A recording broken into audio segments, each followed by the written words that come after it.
everyone, welcome back to Caprine Cottage. My name is Anne and today I'm joining you from my studio space, and I have a lot of things to cover today, so I think we should sort of just jump right into things. I will start off by saying that it's become incredibly hot here. I've been seeing other people in the Northeast kind of saying the same thing, so I'm going to do my best. I have an ice pack, but I can't have a fan on when I film, so I get really hot really easily. So just bear with me. I have a few little life updates at the beginning, and then we'll just get right into projects. So the first thing that I want to share about, and I'm sure some of you have seen on Instagram, is just that my little Feeny has had an injury. We don't really know what caused it. It happened sometime last week, and we gave her a few days to see if she would just feel better on her own, but she didn't. And so over the weekend we decided that if she wasn't better by Monday, we would just call the vet on Monday. And so they came out, they did a very thorough physical exam. They did an ultrasound on her arm to make sure there was no extra fluid buildup in her arm, and the vet did see some fluid, but she said it seemed consistent with what we are thinking is like a sprain, essentially. So yeah, if I'm a little distracted, that's part of it. She's obviously like my main priority right now is just focusing on her healing and her well-being. Essentially, the treatment plan is just rest, bed rest. So no running, no playing, no jumping, which is, she's a goat. That's really everything they love. And then she is receiving a dose of anti-inflammatory meds once a day. And I think it's been 2 days now. It's Wednesday since the vet came, and I feel like she's doing a little bit better. I think the meds are helping. She also had a blood draw on that day and received her vaccines for the year. So she's, just a little down. And it was, it's not the easiest to do a physical exam on a goat. She's pretty squirrely, so yeah. I just thought I would update you guys. Right now she's doing fine. We have to just wait. And the vet said, check in a week. If she's not worse, that's, it's okay. And we'll see how it goes. So that's the little Feeny update for those of you that may have missed it or seen part of it. She just has a limp and a sprained muscle. Essentially, I keep wanting to say it's in her arm, but then do goats have arms? I don't know. I've been calling it a foreleg because I feel like that's front leg, but it's essentially here in her front leg on her right arm. And so she's very sad. She likes to sit and just hold it up like this, and I feel like she keeps showing it to me, being like, "Mom, my leg hurts." And I'm like, I know, there's nothing more we can do. But she's been good. She's resting right now, and hopefully she will continue to rest while I film this. The other thing I wanted to just talk about up front is that the Forest Keys Cal Knit Along has started. The live stream cast on party is up on here in case you guys missed it. I just thought I would put that out there. I'll put a card right here, so if you want to go to that, you can watch that. It's probably a little chaotic. I feel like my live streams, I'm not a pro streamer, but I do talk about everything going on there, and the vast majority of the Cal will be happening on Patreon, so you can go over there and check it out. There's a few posts. There's a group chat going on that everyone's pretty active in. I've put up the first journal prompts, and I think I put a date for our next meeting. I don't remember what that is, but I'll put it here. This is a reminder for editing me to put it here.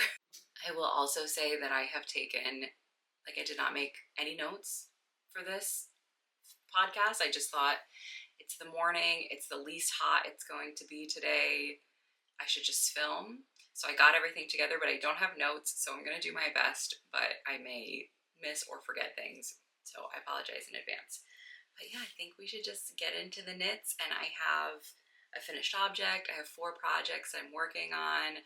I have a whole stack of books. I felt like for this episode I hadn't read as much, but I actually think it's close to the last one. So my reading binge continues.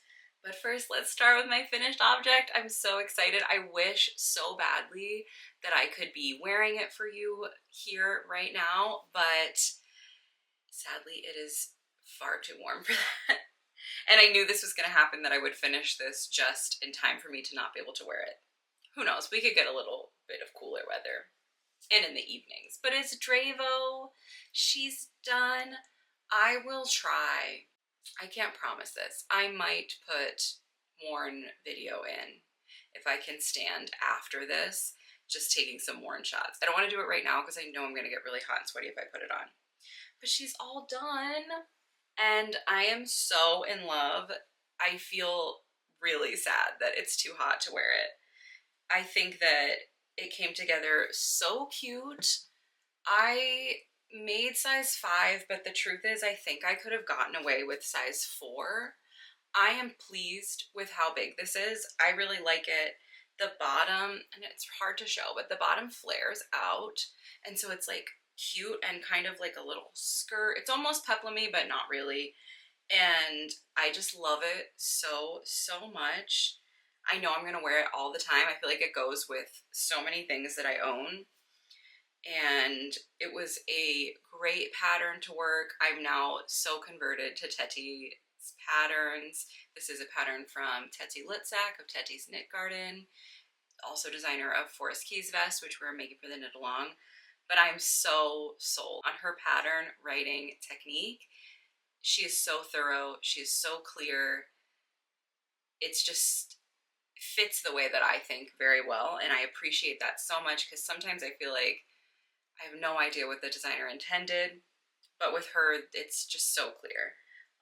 I did knit the sleeves to the suggested length. Like, I did only the rows she suggested, and they honestly were like, oh, I'm showing on the wrong side. They were like here after I finished knitting. And I am notorious for having too long sleeves. So I wanted badly to put like another inch on them, but I didn't. And I'm so happy I didn't, because they did grow. I knew this is Peace Fleece DK in the color Morning Dove. I feel like this yarn was a perfect fit for this project. Also, if you are interested in doing this, I think that that's a great fit. Oh, excuse me, my face. The wool is itching my face. What else should I say? I used just over 8 50-gram skeins of the Peace Fleece. I could have finished with just 8. I only used 5 grams of the 9th one. So I could have probably gone, whatever, you know, like 3 rows shorter, and it would have been totally fine. I will say, if you obviously want a longer silhouette, this is pretty cropped, which is exactly what I like. I wear mostly dresses and skirts, so like you can't really see, but I have a skirt on, and this is just a cropped t-shirt. So I want most of my garments to be cropped, just so that it doesn't do that weird thing where like your sweater overlaps your fluffy skirt and then it looks silly or like too many layers, sort of. But yeah, I'm so excited. Here, I'll hold up so you can see the cabling. I don't have a ton more to say about this project because I've been talking about it as I've been working on it. I will reiterate that if you hate 1x1 ribbing, I don't know if this project is for you. I will say that I feel this took me longer than a comparable sweater because of all of the ribbing. I mean, this bottom ribbing section was so labor intensive. It took a really long time. It was so slow. Now that I'm working on 2 stockinette, primarily stockinette projects, I feel like I'm like a speed knitter. I'm a notoriously kind of slow knitter, but since doing a cable or a knitted, what do I call it? A ribbed project, now I'm like, feel like I'm the fastest knitter that ever knitted. But yeah, highly recommend this pattern, highly recommend this yarn. I will say that the Peace Fleece, at least the DK, I want to say the worsted as well, but don't quote me on that. But the DK has mohair in it, and you can feel it. So if you are sensitive to mohair, just keep that in mind. I personally love mohair. I think that it's like, to me it feels soft, it doesn't feel itchy, but I know that people are sensitive to it.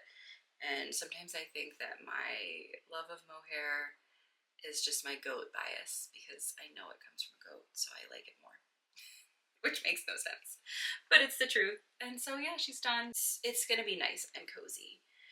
This is, even though it's the DK, I'm gonna say this will be my last thing about this project, but the Peace Fleece DK really is more like a sport weight. That's just heads up. This is a project that's designed in sport weight, and that yarn does fit, in my opinion, perfectly for it.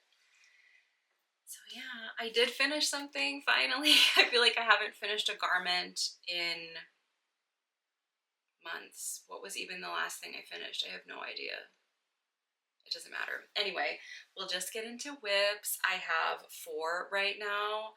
I'm primarily working on 3. One is kind of to the side a little bit because I just had 2 new cast-ons, but I'll start with my socks. I am working on, I think I showed these once already, and I assume I've made some progress since I showed them to you, but it'll be quick. I'm working on a second pair of rucksack socks, and I'm making them with Rambler from the Woolly Thistle, which was kindly gifted to me, and this is my second pair of rucksack socks made from Rambler. And this color is Winter Sky. It's like a tealy color. And I've gotten this far on one. I haven't really been working on these. These are kind of my to-go project, and I haven't been going anywhere. So there she is. And I think I only have, let's see. Yeah, I only have 10 more rounds before I can start my heel. And I'm excited for the heel because I will be holding this double with this, which is Lang wool and nylon reinforcement thread. This is a 100% wool yarn, and so I just would like to reinforce the heels and toes. Yes, I did the toes on the other pair also with the Lang reinforcement thread. I'm just psyched for this, oops, orange and teal combo. Not a ton of excitement, but just a happy little sock project in my happy little orange Mitchell wool bag, which I think I've talked about this bag like a million times, but I'm so obsessed with this bag. It's perfect. Something, maybe this is random, but I guess I'm going to share it anyway.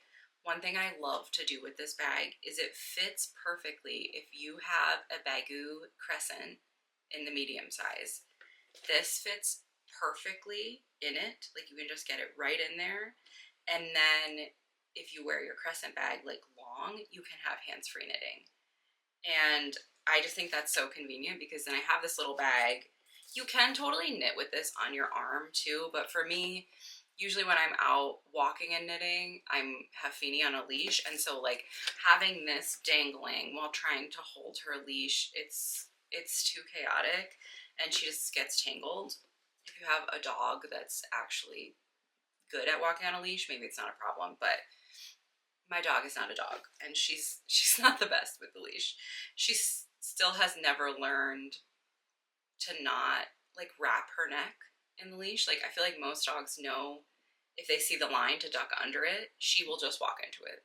And I've tried so many times to like show her, like, if you go under it, you don't get tangled, but she'll never learn. She's not a dog. She can do a lot of things that a dog can do. She knows many tricks. She knows commands, all different things, but there's just certain things I feel like she doesn't grasp. But yeah, my rucksack socks, I'm making progress on them. I'm really excited just to have these as like a cutie little, you know, easy kind of, if we're in the car, project. Oh yeah, that's what I forgot to share at the beginning. I guess I'll just share it now. We did not make it to Central New York Fiber Festival. Feeny, like I said, Feeny was injured, and I just didn't feel comfortable leaving her for the whole day. I knew that I would be too worried about her well-being, so we ended up not going on Sunday. So that would be the next video coming, but we didn't go, so I don't have that, and I don't really have like a haul or anything to show you because we didn't go, but I thought I would just update you. So my next project, this is the project that is kind of hibernating. It's not hibernating, but I would say that I haven't worked on it in maybe over a week. This is the Inishmurray shawl by the Wool Barrow or Tanya Barley, and I have made some progress. I don't know how big it was when I showed it to you guys last. This is the right side. So there she is. She's growing. This is really fun to make, this lace pattern. Can you see it? I don't have anything to show you again. It's maybe just like this. It's really fun. I am not the best lace knitter, but I'm working on it. I feel like as long as I go slowly, it's okay. And this whole thing is charted. It is also, I think this also has written instructions. I am very much a charted knitter. I prefer to knit from a chart than from written instructions. But yes, it is charted, or is written as well. So if you prefer to knit that way, that option is there for you. I am using Iztex Einband. Sorry, I keep thinking Feeding will stop banging, but she's making noises. She must have just woken up. I'm using Iztex Einband, but held double. And I'm super excited. I think I told you in the last video about how I was making the peach shawl with this Einband and that I just sort of wasn't into it. And I'm so pleased that I made this choice and that I like had this stupid brain unblocking that made me realize I could hold this double and it would be like a fingering weight. It's a little chunkier probably than a fingering weight, but this shawl is not super gauge restrictive, I guess I would say. Like you could definitely make it with different weight yarns. And I think Tanya even shows that in some of her photos or in the pattern, I can't remember. But it's a little bit sleeping, it's not totally hibernating, but because of the next two things I'm going to show you, I haven't been working on that as a focus right now. I guess I'll show you Forest Keys next because of course we're super excited for that. So, I'll put this here. I am making my Forest Keys with Scottish Yarn Festival 4-ply, which is Eva's fingering weight. And I am using the colors Baird for the main color and Wallace for the contrast color. I will say, shameless plug here, there are still kits available at the Woolly Thistle. If you're interested, I will make sure they are linked below. And yeah, I'm an affiliate for the Woolly Thistle. If you shop through my links from them, I do earn a small commission. Obviously at no extra cost to you, but I just have to disclose that. Obviously they haven't asked me to say anything. I just have been a Woolly Thistle fangirl forever, and so now conveniently I can earn a small commission when I share their products. And I love working with them. Both, I think I mentioned it the last time I talked about the cowl, but one thing I love about this is that, including myself, there are 4 small women-owned businesses being supported when you make this project. If you buy the kits, obviously, either way, even if you don't buy the kit, you still support too, because you support me and Teti. But I've made some pretty good progress. So here it is. You're gonna see a line, and that's because I did steam it. It was rolling up so badly that it was kind of annoying to knit, so I steamed it, but you can see that steaming line there. I finished the color work on, this is the shoulder, like the back, I guess. And so I finished the color work. It is color work flat, so you have to purl your color work, which I am not a huge fan of, but it's not that, you can see it's not that many rows. I'm curious to see what else we encounter on this journey. I know there is intarsia. Some people in the chat have already gotten to that section, which, wow, gang, fast. Some people are such fast knitters, or I guess also if you are monogamously knitting on just this, maybe you would have more progress than me, but I kind of need to have different things. I used to be a really monogamous knitter, and then I switched to sort of being like one big project, one little project. And now it's more like 2 big project, 2 little project. I really like to have variety. Like you can see I have a sock, I have a lacework project, this is color work, and then the next thing is just plain. So I like to have a variety, just sort of for like where my energy levels are at, because I knit obviously kind of as a job, but also to relax. And some days my mental capacity, I especially knit at the end of the day, and sometimes I just don't have enough to be looking at a chart or worrying about something like that. So I like to have something simple, then I like to have something small. I'm sure a lot of you relate to this. But anyway, I'm making good progress. the Scottish Yarn Festival yarn is so soft. I will never get over the quality of Eva's yarn. It is truly one of the, like, for a woolly wool, like a true woolly wool, it's one of the, in my opinion, finest quality wools that I've ever worked with. It's, you know, it still is dry and textured. Like, it's not, it doesn't compare to like a superwash merino or something like that. But for 100% natural yarn, it is so soft. It has such a beautiful drape once you block it, which you can sort of see from where I steamed it. It's not really a great example, but my Audrey and Unst vest is also made of this yarn, and it just is so like airy and beautiful. Yeah, I'm really excited for this. I have been wanting to make this project, gosh, I don't know, for literally years, probably since I started really delving back into knitting again, which would have been around 2021. So that's 5 years ago, right? Yeah. I've been knitting my whole life, but I didn't like really up my game until around then. I had been spinning a lot and like sort of re-engaging with fiber arts in a different way. I'm sure I've spoken about this before. And I had like a lot, something we were talking about in the live stream, there was someone in there who's kind of a beginner, and I was sort of touching on this, but not really, but I had these moments in my knitting time where I had like what I would call a mental block, where I didn't believe I was capable of taking on the next technique. So for a very long time, I was nervous to knit in the round, especially with DPNs. And once I overcame that, that opened like a world of knitting to me, where I could now knit socks, I could knit hats, I could knit a lot of other things. And then the next sort of like block I had was garment knitting. Once I took on that, it really changed for me. And sort of at the same time was also stranded color work, where I would see all of these beautiful color work projects and just feel that they were unattainable for me.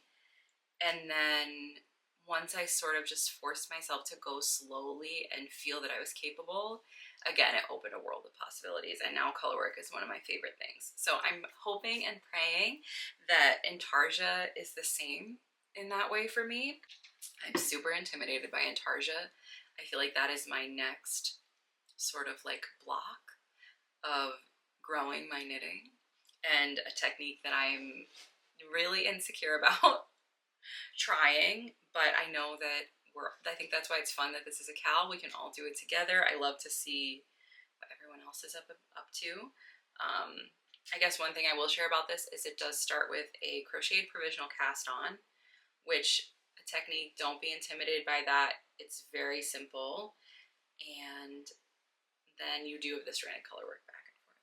But I'm in love so far. I'm so excited. I can't wait. I'm really pleased with the color I chose. It's really hard, in my opinion, to, well, not always, but sometimes to choose colors when you can only see them online. And I think that this bared color photographs honestly quite poorly. Like the camera just doesn't do it justice. And I actually feel like I'm looking in the viewfinder right now.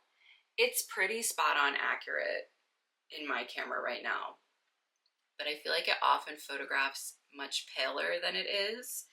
And I think that her color, the natural colorway that's lighter than this, is called, wait, what is mine called?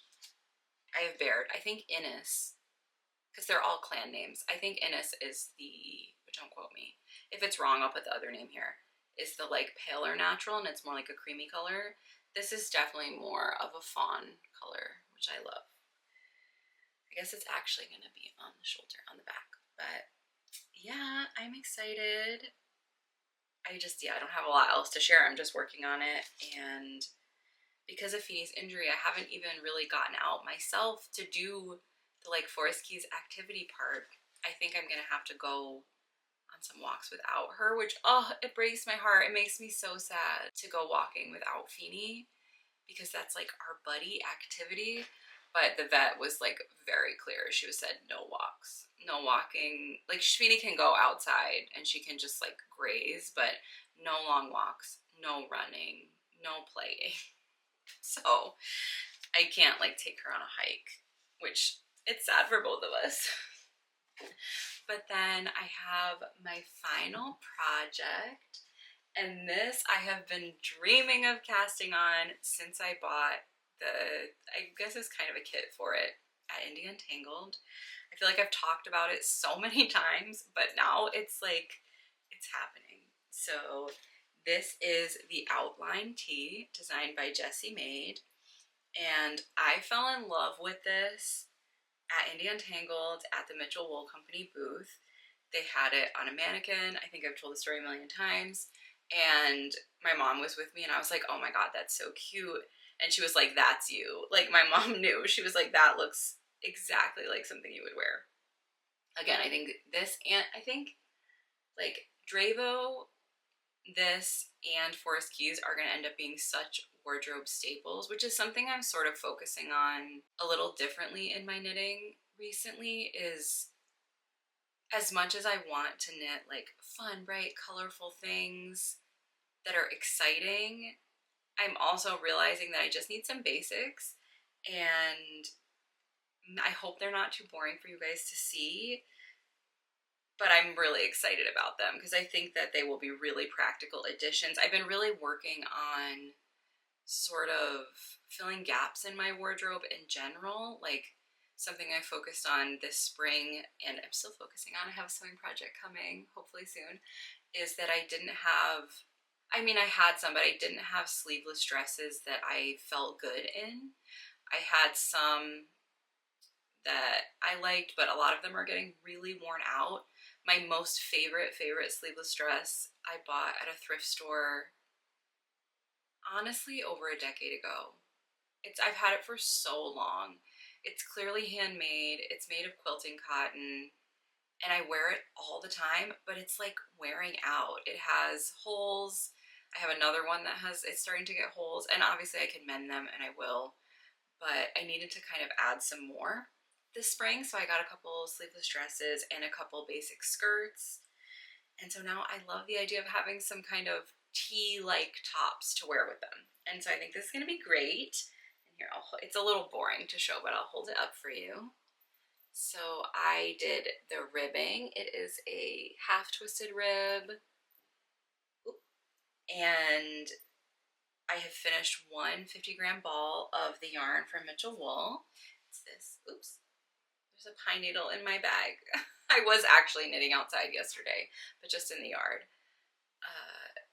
So here it is. This is the yarn. This is Superior. It's Anne-Marie's flock fingering weight.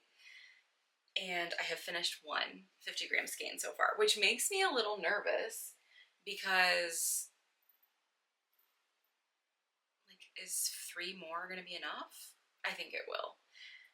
I went based on, I really love, here it is. I really love the way that Mitchell Wool does their sampling, and I think it makes the projects really accessible, where they sample a project and then they make these little cards, and it shows, you know, it has a worn photo, it has the gauge, it has the size needles, the amount of ease you would need, and then on the back here it shows the sizes that the garment, like that it's designed in, what that garment size measures, and then how much of their yarn you will need. And I just find that really, really helpful when you're at a festival, because sometimes you're at a festival and you may have like the plans of things you're shopping for, but then you see something and you're like, oh my gosh, that is the most beautiful sample I've ever seen. I need that in my life. And then it can be hard. You know, a lot of times the vendors are very busy. Obviously, they're selling, it's like their busiest event of the year, especially at something like Rhinebeck. And they don't have time to necessarily be like, oh, okay, if you want to make that exactly, you need this many skeins of this yarn and this. And so I just think this is a really, also, I don't know, I'm a little shy, where sometimes I'm too shy to ask. So I just love that this is, I think it's a beautiful, helpful thing that they do in their booth. I also have just grown to love Mitchell Wool and everything that they represent. And I just think the quality of their products is amazing. Like I said, this is my pretty much most favorite project bag. I actually would love to have a second one of these. Again, women-owned business, small business, all those sorts of things. things. So yeah, I'm so excited about this. The project, for the project aspect, I am a little nervous. So the way you create the detailing on this project is you drop a stitch. And so after you're ribbing, you have to do like a special stitch, which I honestly think is just, it's a stopper to stop the column when you drop it. But that means you have to make sure that those stopped stitches are exactly where they're supposed to be when you do it, essentially. So like you have to put that stitch in and then knit the whole project and just like hope that you did it right. And since it's the first time I've done this, I'm totally terrified that I somehow messed up. I was very careful, you know, I read the instructions very carefully. And they tell you to put, Jessie, the designer, tells you to put stitch markers in, like, it marks like center, front, side seams, that sort of thing. And so I counted so many times and I hope I didn't mess it up. But yeah, this has been super fun so far.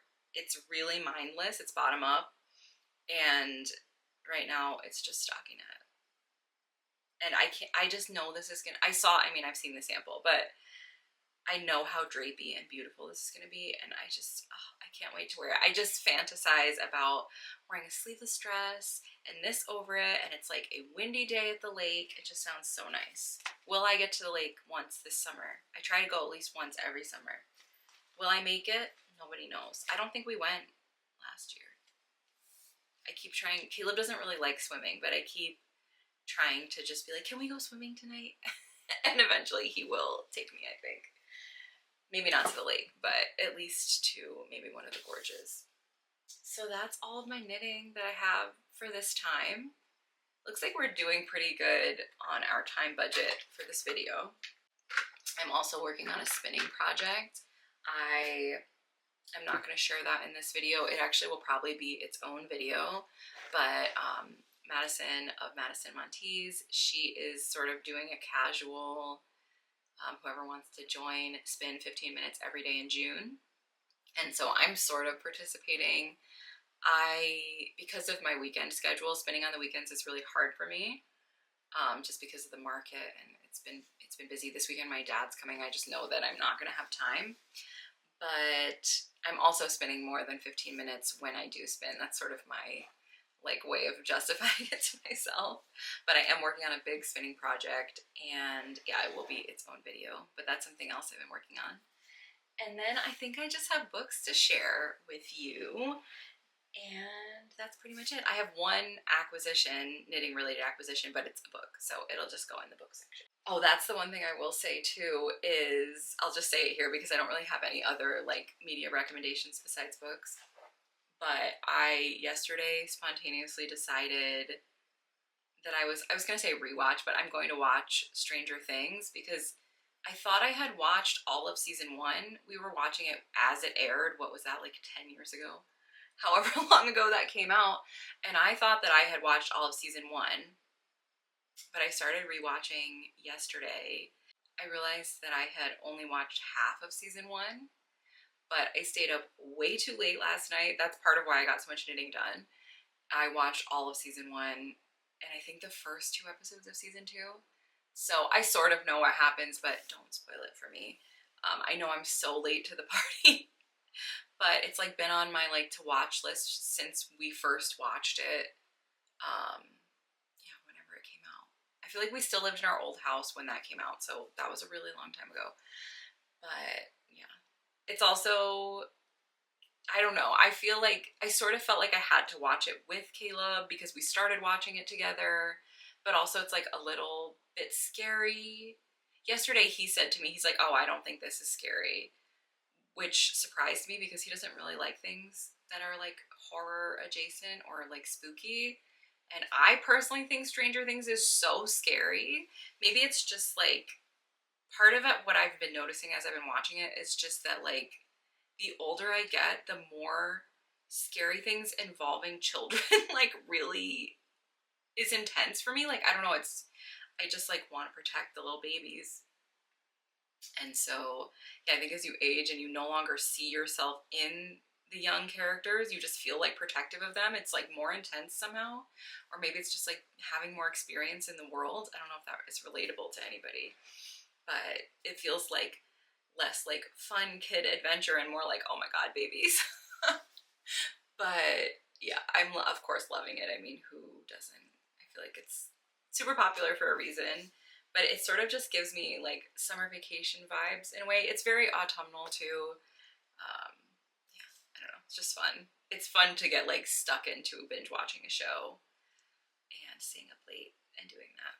But I'll just jump into books. I'm not totally sure what I shared with you that I've read. Like, I have all of these paper books, which is easy, but let me look on my Goodreads because I finished some Kindle books and I'm not totally sure what I've talked about. I think the only things that maybe I haven't talked about, though I know I talked about her books last time, was some of Kylie Dunbar's books. I read, is it just 2? I think I thought this was 3, but so far there's only 2, and it is the Port Willow series. She's a romance writer. They're mostly set in Scotland, which is why I love them so much. But so far, I've read her, or I'm reading, I started, I think it's the 3rd one of the Highland Repair Shop series. So I'm reading that right now. But this one is the Coral Beach series. And I don't know, maybe I like it better than Repair Shop. I don't know, I like them both series a lot. And I did also read the first Borrow a Bookshop one. Is it just 1 that I read? Yes, which was, I think I talked about that in the last video. So if you're looking for more about that, it's in my last podcast episode, which is like 3 videos back maybe. But I think that's all I've finished on Kindle. Yeah, everything else is a paper book. So that's easier. It's easier when they're paper books, but I highly recommend those. They're super, super cute. They have a crafty element to them. So maybe that will be enticing. Of course, set in Scotland. I'm obsessed. So yeah, just cute, fluffy romances, perfect for the summer. Then I think I'm just going to start at the top of the pile. This is not the order in which I read these, but let's see, I have 2, 4, 6 paper books to show you. So the first 2, it's 2 together. I think I showed you this in the last video. This is In the Company of Witches, and so I loved it. It's so cute. Someone, I think, describes this. I feel like a lot of books are described this way, and only some of them actually feel that way, but this is like witchy Gilmore Girls a little bit, and I think that it really hits the mark. It's very autumnal, but there's witches, small town, super cute, cozy mysteries. I loved both. Again, not incredible literature, but well written, super cute little mysteries. Really gave me the fall vibes intensely. There is supposed to be a 3rd one coming. I have not seen or heard anything about that in a few months. I know that Berkeley stopped printing mass market paperbacks, and so this series was canceled because of that, but Auralee Wallace did post something that maybe a 3rd one is still coming, or something changed, or like they were popular. So who knows? I don't know if it will be in trade paperback or mass market paperback, but either way, I will be reading it. She also has another series, which I'm not going to remember. Is it The Late Night Witches? But I'm definitely going to read those, but I don't have them yet, and I'm going to save them, like buying them until the autumn, because I have so many things, so many books on my TBR, like paper books already. Then this, I couldn't resist buying this. I was out shopping with Caleb the other day, and I saw it, and it's the next one, so I had to read it. This is the Strawberry Patch Pancake House, another fluffy romance. These are more spicy than the Kylie Dunbar ones. The Kylie Dunbar ones are not very spicy. They're just more like romantic. But these are obviously spicy. If you've read any of them, you know. Just like fair warning. This one was really cute. This didn't like, I wanted something like springy and fluffy just to read. I read it in like under a week. But the like premise of this one didn't appeal to me as much. Because it felt a little far-fetched. I mean, they are all kind of far-fetched, but it's about a guy and he suddenly learns that he has a child that he didn't know about, and that her mom has just passed away and she's now his to take care of, and so he goes to Dream Harbor to take care of her. Yeah, and then I'm not going to spoil more than that, but that premise just seemed like sort of like it didn't really, I didn't believe it sort of, but it actually worked. It's pretty cute. I enjoyed it. You know, there's, again, it's not like, this isn't going to make you think big, but it will make you happy. And I feel like I read a bunch of like really deep stuff at the beginning of the year and I needed a little bit of a break from it. I said that before, that I still haven't finished the Cherry Blossom Bookshop. I will probably pick it up this week, but it just was feeling too sad. I was feeling really sad, so I read a bunch of like fun things. Then next on my stack, I got this a little bit before this. I couldn't resist. I saw this book out when I went out with my mom, whenever that was. We went to, there was a local bookstore, and then Caleb and I were out the other day, and it was 20% off at Barnes & Noble. I very rarely, besides book of the month, I almost never ever buy hardback books. I'm usually just patient. I have so many books to read already. I'm usually just patient enough to wait for them to come out in paperback. But I was desperate to read this. This is Bog Queen by Anna North. And this didn't disappoint. I loved this. It has kind of meh reviews on Goodreads. And I guess, I don't know, I loved it.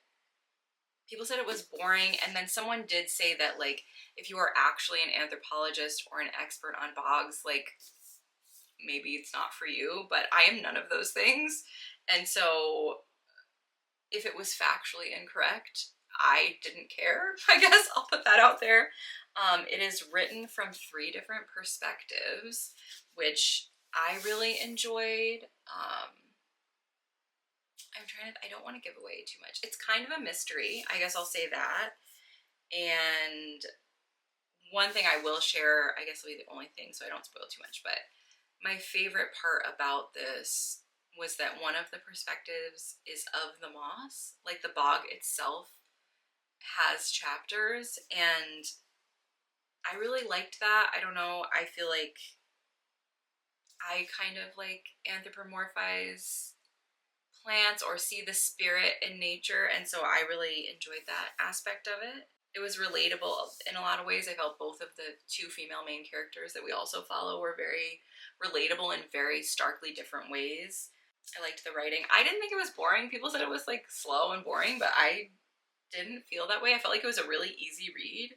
Yeah, so if you like bogs and nature, I will say that I felt like this, I wouldn't say that I like this as much as Wild Dark Shore, but it has similar themes of like nature, climate change, that sort of thing. The importance of trying to dissect the importance of humanity versus nature, or humanity as being part of nature. So yeah, I enjoyed it. I liked it a lot. I don't know, recommend.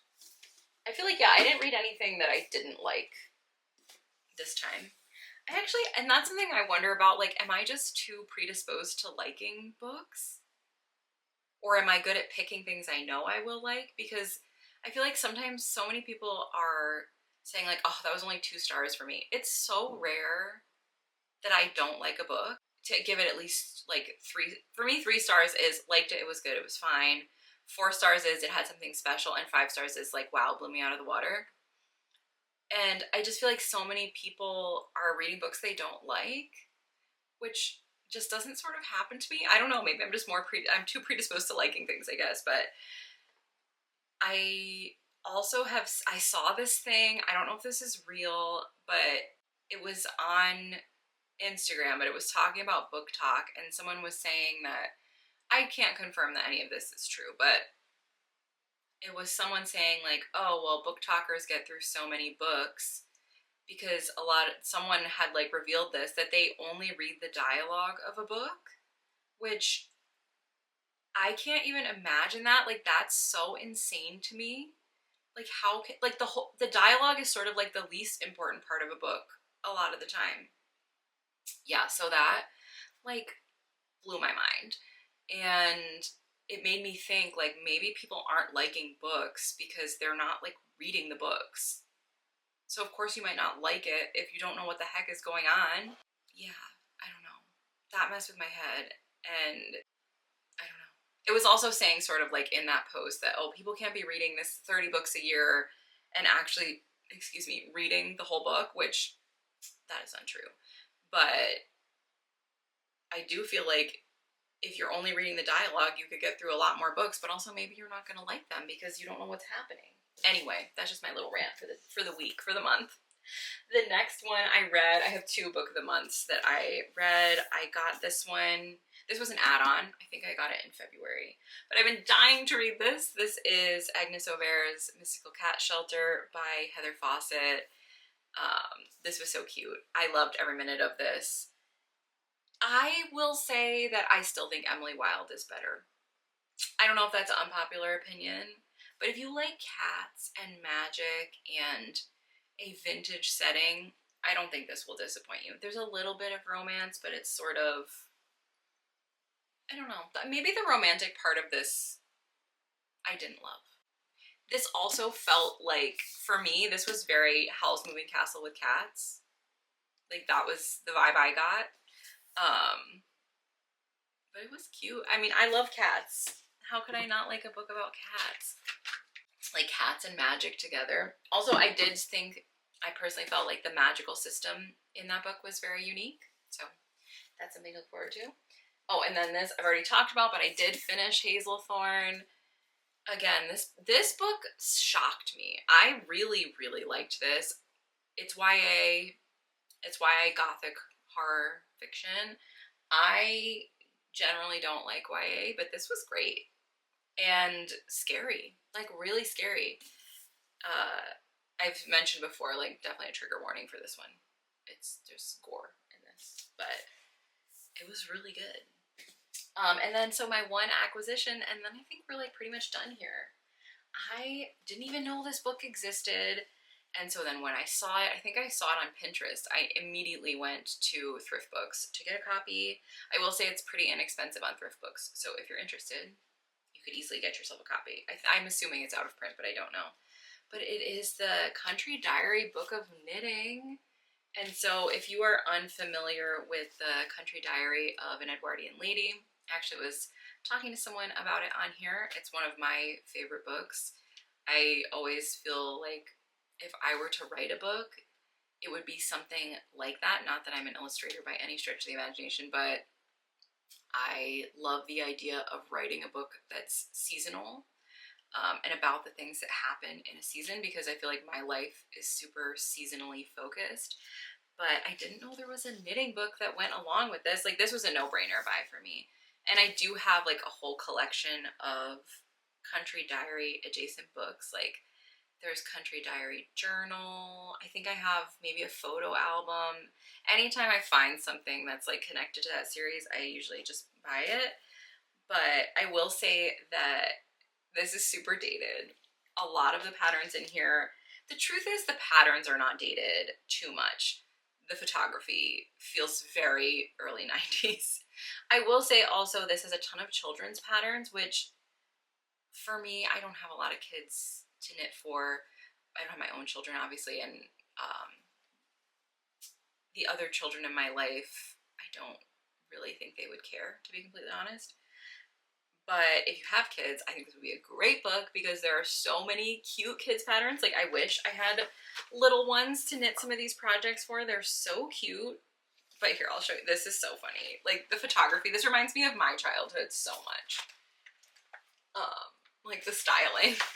But there are a few patterns for myself in here that I'm super excited about. Let me see if I can find them. And also, again, like, I feel like a lot of these, if they were styled differently, would look more modern. The styling is very, very from another time. There's just some really cute kids patterns though. Where was that one? Look at this. This is so cute. Look at those little vests. Adorable. I would totally make those. They have like little flowers on them. It's so cute. Okay, let's see if I can find what I'm looking for myself though. I should have flagged them as usual. I'll never do that. This is really nice. I feel like this would not be super flattering on my body shape, but it's super cute. It's like an oversized, it looks kind of like menswear Farrell vest. like women's wear does menswear. Let's see. I want to find the one that I love the most to show you. That's actually really pretty too.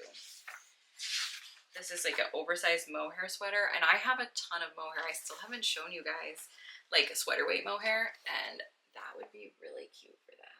I love that. I also love that it's called blackberry because it looks like the lace pattern is like berries. This is cute. This styling I feel like feels very, very contemporary. I like that a lot. It's just simple. Let's see. It's a sweater, a vest, hood, and mittens. You could have all of those things at once. That's something I always find really funny about a lot of vintage knitwear is just, or like knitwear books, is how much knitwear they were putting on like one model. Where I'm like, it would have to be, and she's got a shawl on. I feel like a woven shawl. You would have to be so cold to need that. This is the one I love.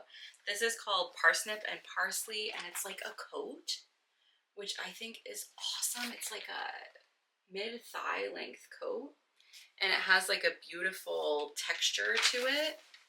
I would totally make that. I do feel like, let's see, it's an Aran weight, and you need 26 50-gram balls. So that's 13 100-gram skeins of Aran weight yarn. It's so much knitting. That's just, it's a huge project. So I don't feel like I'm gonna do that anytime soon. I do love the idea of having that though. I've been really wanting, I have 2 cardigans, not homemade, but 2 that are that length. And I love to wear them. And so it would be a dream to make myself one. But that just, it sounds like it would take me 6 months to make. I don't know if I can find the other one. Oh, here it is. This is it. Winter Leaves. This is an all over colorwork cardigan. I just think that's so cute. I love how she's posing with the leaves. I think that's so funny. But yeah, I don't know. I think it's a really cute book. There is, I think there's some menswear in here too. It feels like, yeah, like this could totally be unisex. I think it's funny because it's so different now, but I feel like a lot of, in the past, I see this a lot in knitting books where it's like knitting for the whole family, like there's something for everybody. And you don't see that as much in books, like knitting books these days. I think I mentioned that in Trails and Valleys by Lindsay Fowler, that there's so much for everybody, which I really like. But yeah, now this is getting long, so I guess I should go. Yeah, if you enjoyed this video, if you could give it a thumbs up, that really, really helps me out. I took a couple weeks off. I'm hoping that will kind of make the algorithm reset itself. Who knows? If not, I'm so happy you're here anyway. If this is your first time watching, consider subscribing, or maybe if you haven't subscribed yet. I try to put out content pretty consistently. I try to have something for you every week. Occasionally I do take a week off. There will always be one podcast episode like this per month. That seems the most sustainable for me to have enough to talk about. I wanted to have this for you last week, but I didn't have enough things. Okay, I'll try and finish up quickly here. My camera overheated, which has never happened. But you can tell how hot it is in here. So hopefully I can finish this outro and not get cut off. If I do, I'm sorry. I'll keep trying. But yes, thank you so much for being here. If you are looking for me elsewhere, I am on Instagram, I'm on Ravelry, I'm on Goodreads, I'm on Patreon, and you can join as a free member. There's a ton of free stuff over there for you to check out. And for those of you who have already joined my Patreon, either free or paid, thank you so much. You are allowing me to, yeah, essentially support myself almost with this. And I just appreciate it so much. And yeah, I think that's all I've got. Thank you for joining me here, and I'll see you next time with something different, hopefully. And we'll talk really soon. Bye.